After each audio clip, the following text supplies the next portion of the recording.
Hi Equals, it's Kim, and it's the beginning of a new year. I know I did a New Year's post, New Year's Day post, but that's still the holiday. Now it's time to get down to work.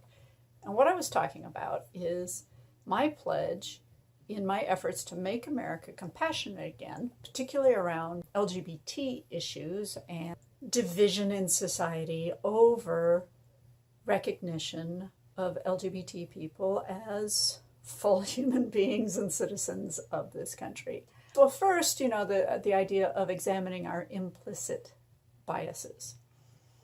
And I'm going to admit, and I challenge you to do so as well for the new year, what might be an implicit bias? Now, I actually know I have several of them, and I try to be very conscious of them so that I don't allow them to actually affect my speech or my decision making.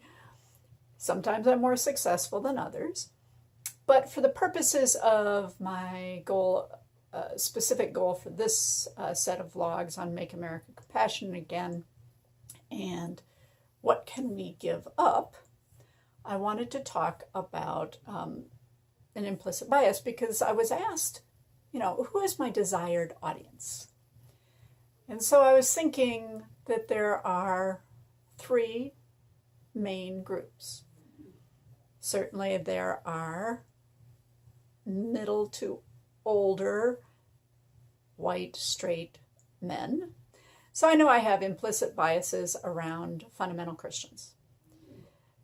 I believe them to not think that in society that if I am visible as an LGBT person, that I should receive similar protections against discrimination that other people have.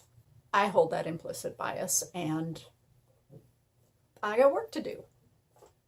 What might be your implicit bias that you've got some work to do around? Because I hold that implicit bias around fundamental Christians, particularly white straight male fundamental Christians, I am going to think about what it is that I could give up about that implicit bias. Here's today's thing that I am willing to give up. And remember, this is a trade-off. I'm expecting the opposition to do the same. So here's my thought.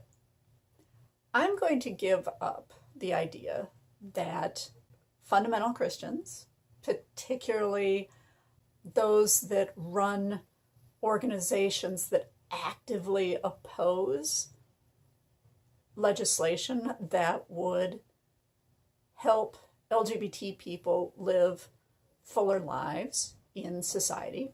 And by the way, because what I'm talking about is protections on sexual orientation and gender identity, it actually protects everyone.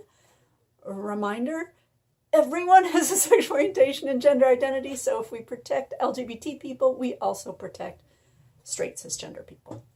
The implicit bias I've held, and that a lot of people I think do hold because we use these words, are that these folks are, for lack of, we'll say it right now, bigots and haters. I'm willing to give up that idea.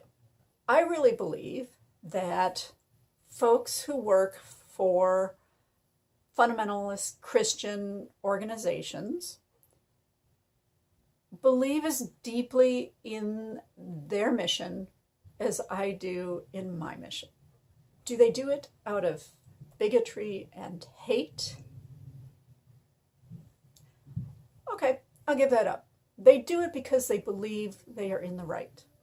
I do it because I believe I'm in the right. Does my saying they're not bigots and haters mean that they are any more right or that I am wrong? Nope. It just means that I'm going to consider where they're coming from a different space.